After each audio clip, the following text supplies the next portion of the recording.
Bonjour, alors une nouvelle journée et que Dieu nous accorde. Simplement une occasion pour lui dire encore merci pour ses bienfaits et ces belles journées qui commencent encore. Alors aujourd'hui, j'aimerais qu'on aborde un petit sujet encore sous forme de question. Et la question, elle est très simple, c'est que vas-tu faire? Que vas-tu faire? Parce que il y a très souvent des situations qui sont assez complexes et on a beau se tourner la tête dans tous les sens, on n'arrive pas à trouver la solution.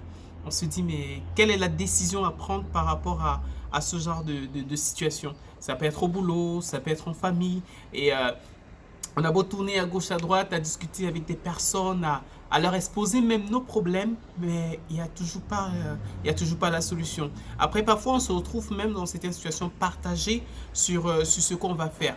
Il y a une solution qui semble un peu plus simple, mais qui n'est pas toujours celle qui va plaire à Dieu. Et même encore, je vais aller plus loin en disant, parfois Dieu nous demande de faire des choses qui sont essentielles parce qu'ils trouvent que c'est important, non seulement pour nous, mais les personnes qui nous entourent. Mais on n'a pas toujours le recul pour savoir est-ce que c'est vraiment quelque chose qui vient de Dieu, ou même parfois on le sent, ça vient de Dieu. Mais est-ce que je vais vraiment le faire? Est-ce que je vais y arriver? Est-ce que je serai capable et à la hauteur de cette demande qui m'est faite. Et parfois, on attend d'avoir plus d'éléments, de se dire, non, on veut avoir plus de précision pour savoir vraiment est-ce que ça vient de Dieu, est-ce que c'est quelque chose de bien ou pas bien du tout.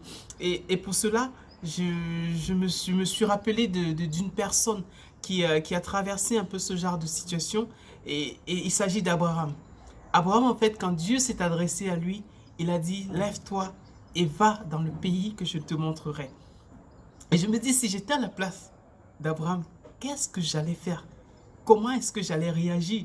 Tu te dis, mais en fait, je suis là avec ma famille, avec tout le monde, tout le bétail que j'ai et tout. Et Dieu me dit, lève-toi et tu pars dans le pays que je te montrerai. Il n'y avait pas d'autre indication. Il n'y avait pas, on n'a pas dit, va au Canada, va aux États-Unis. Non, c'était pas ça. Mais il devait faire confiance à Dieu et se lever et y aller. Et c'est ce qu'il a fait. Et, et on se dit, mais waouh, c'est vraiment grand, c'est quelle foi, en fait, quel exemple de foi. Et je me dis, mais voilà, si j'étais face à ces situations, justement, il y a plein de questions que je me serais posées. Mais pourquoi, Seigneur? Pourquoi y aller? Qu'est-ce que j'aurais à faire là-bas? Comment est-ce que je vais vivre? De quoi est-ce que je vais manger? Il y a ma carrière aussi, il y a plein de choses que cela englobe. Mais ce qu'il a fait confiance à Dieu. Et il s'est levé, il y allait. Et la question, que vas-tu faire par rapport à ce que Dieu te demande de faire?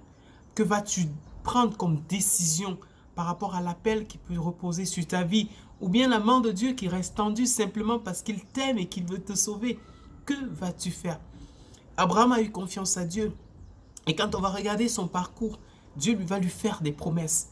Et il va même l'amener sur la terre où plus tard ses enfants et sa descendance seront installés. Il leur dira, c'est ici que je vais les établir. Et plein de promesses. Et aujourd'hui, on peut voir, ces choses se sont réalisées. Alors j'ai envie de dire, Abraham a eu confiance à Dieu et il a eu raison d'avoir confiance à Dieu. Et aujourd'hui, c'est à nous que Dieu s'adresse. Alors, allons-nous faire assez confiance à Dieu pour saisir la chance et saisir l'opportunité qui se présente à nous. J'ai envie de dire, soyons de ceux qui agiront comme Abraham et qui diront, oui, Seigneur, je veux le faire.